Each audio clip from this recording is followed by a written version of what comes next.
Hey, what's up, everybody? This is just sort of an update because there's been some stuff on Twitter, and I don't really feel like trying to explain it to with 140 characters or something, or try to respond to each individual person who is being very kind by saying kind things. So, unfortunately, I just don't have that much time right now. So, and it seems like since Tomas Villegas started a Indiegogo campaign for me and my family, I should probably give a little explanation on what's going on, more than I have and more than what he has. And and to start off, I appreciate Tomas's sentiment, and it's very nice, and everybody's been really, really nice. But I am not one to ask for help. So that is not necessary, and that's not what this video is about. It's more just as an explanation of what's going on. So, brief background: my wife's mother has MS, and has had MS since Shannon was born, or a year after she was born, I believe, is when she was actually diagnosed.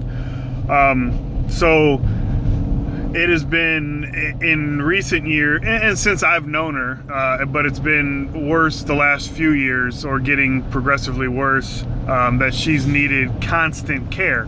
And her father, Rick, has been that constant care, daily. She's on oxygen. She's not very mobile. She doesn't leave the house. So he is the one provider for her. And we have often talked to them about trying to get them to move to Tennessee with us, or at least closer by us, so we could try to help out and things like that. But so about my timeline may not be quite right because I'm a little tired, but I believe it was about a couple weeks ago we found out that her dad had went to the doctor and had pneumonia in one lung, and actually needed to be in the hospital, but being that he is the one and only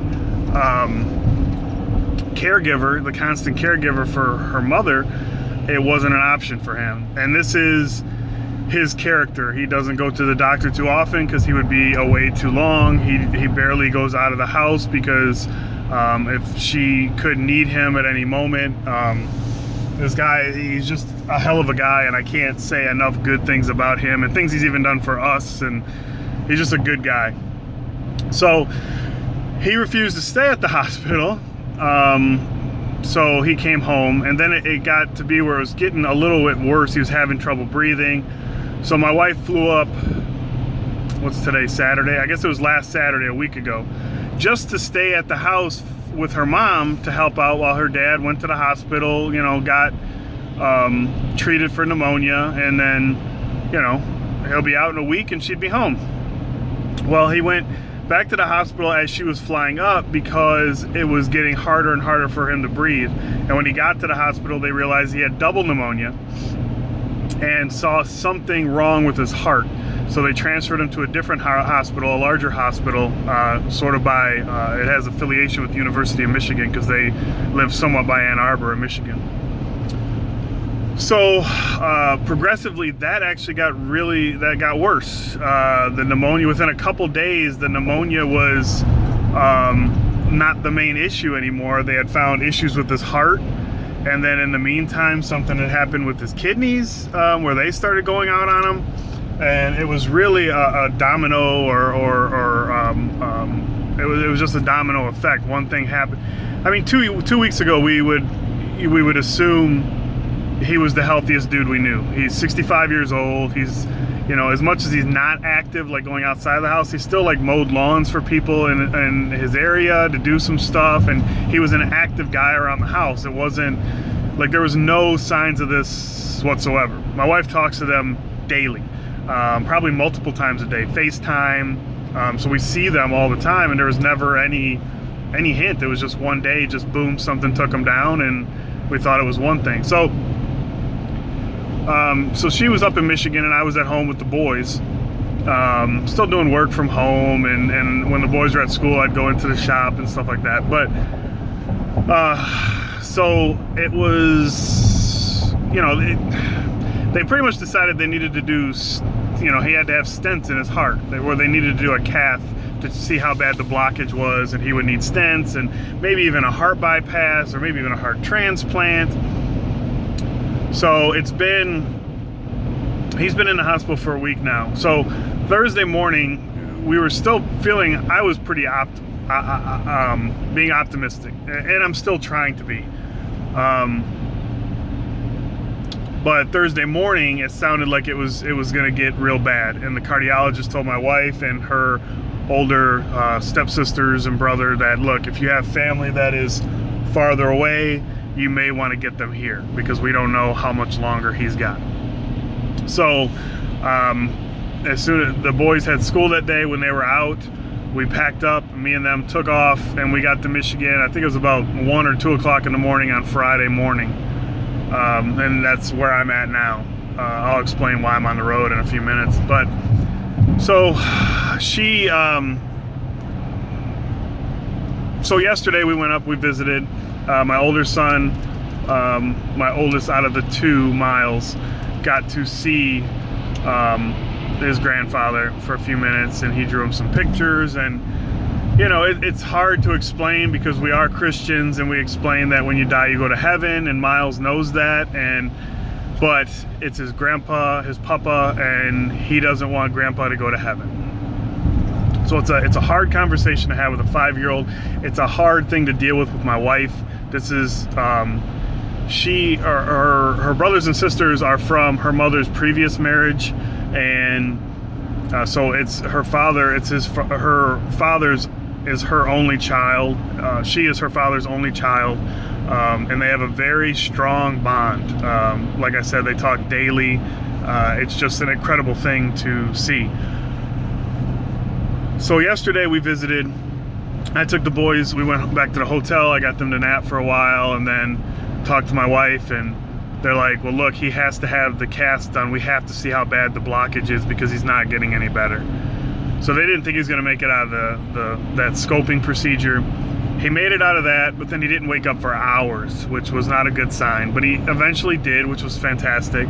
But then they found that one side of his heart has 100% blockage, the other side has 99% blockage, and so you have a third of your heart working 3 times harder than it should, trying to keep up with the other one. So it's just a lot of strain, there's a lot of damage on his heart. So the other thing that happened in the meantime is they've been taking shifts sitting with her mother, because that's still something that needs to be taken care of, and she needs 24-hour care. At least someone to be with her 24 hours. So they found a place that she could go for a week, that she, like an assisted place where she could go and someone will be with her, so everybody could be at the hospital in case it takes a turn for the worse. Everyone can be there. But her mother and father needed to see each other in case, and I hate even saying it, but in case there was no other time. So last night her mother was able to come up and visit for about an hour, and that's the picture that's on Instagram. If you saw, my wife actually took the picture, and then I reposted it, of them holding hands. And when she came in, I wasn't there, I was with the boys, but when she came in, she said, "There's the love of my life." And her father was upset, but it was a really good visit, and it went really well. So but it's just an amazing thing for 2 people to have that kind of love. And that's what I was trying to explain with that simple picture, that you just don't know what tomorrow brings. You could be healthy as can be one day and just not know. So it's a very difficult thing for me to deal with, just because it just is. I'm not going to get into everything, but so anyways, so fast forward to this morning. My wife was with us at the hotel last night, and she got up, everything seemed to be fine. Our son Sawyer's sick. He's got some kind of cough and congestion, and he's not feeling good. I'm a little under the weather. Shannon's not feeling 100% great. Miles is starting to feel a little bad. So our plan was we were going to take Sawyer to an urgent care, just make sure he was all right, and then Shannon was going to go to the hospital. But she got a text from her older sister, and he wasn't doing too great, her father. So she went back in, and then she texted me and said, look, can you get the boys to one of your, my sisters all live up here. Well, two of my sisters live up here, my mom. So I got a hold of my mom, and she went to get this. That's where I'm coming from now. I just dropped off the boys at my mom's house, which is about an hour and 20 minutes from the hospital. My mom lives on the other side of Detroit, and the hospital is way on the other side of Detroit. So, but anyways, and they had to do surgery this morning to try to repair the blockage, because there was it was either he was gonna not make it without surgery, or they could attempt the surgery, because he's just not healthy enough for the surgery, and he would either make it through the surgery or he would not, is pretty much the bare bones of it. But if he didn't have the surgery, there was no hope whatsoever. So he is, my wife just voxed me and sent me a message and said, look, he just got out of surgery, and they were able to repair the 100% blockage side with some stents, which is fantastic. But they said it's really touch and go right now. They really need him to be off the ventilator, because it's hard if somebody stays on a ventilator for too long, it's really hard to get the body off of it. So we're praying that that he was able, he made it through the surgery. To me, that's great news. I'm just hoping it stays in that direction. And so that's the update. That's sort of a condensed version. It's pretty long. I'm almost at 12 minutes. So if I was rambling at all, I apologize. It's just a very rough time for us as a family to deal with. And I appreciate everybody that's reached out to me. Of course, my closer friends, Mike, Tomas, Florida Carlos, Appleman Carlos. I mean, those are my boys, and they're always watching out for me, and I appreciate that. Tomas starting the Indiegogo, I'm not 100% happy about. It's nothing that I would have done. I understand why he did it, and he told me I was going to be pissed, and I wasn't pissed. I was just a little upset.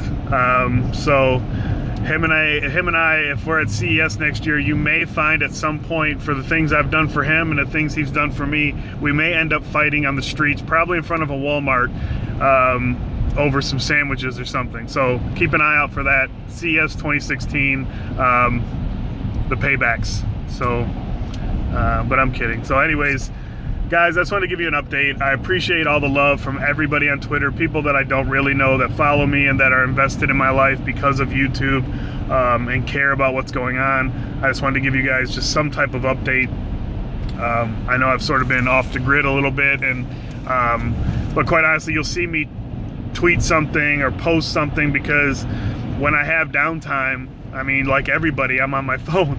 I'm watching people's YouTube videos. I mean, it's nice to watch Tomas's YouTube video, or Marquez, or OT for Tech, or Dom just posted one I saw on my phone. So those things sort of help me by taking me away from what's going on right now. So I'll retweet it like I would, or I'll like it like I would, and it just takes me out of the moment for a little while. Or if I see something really cool when I'm on Twitter, I'll retweet it. So I just don't want my whole Twitter line, my Twitter feed, to be nothing but negativity and sadness. So I'm trying to post every once in a while, just as I normally would.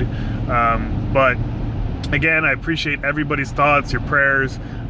It means a lot to me and my family that there's people out there that care, that we physically or we just don't even know you. And so anyways, that's it. I appreciate you guys. I'll update you again, hopefully with great news. So thank you.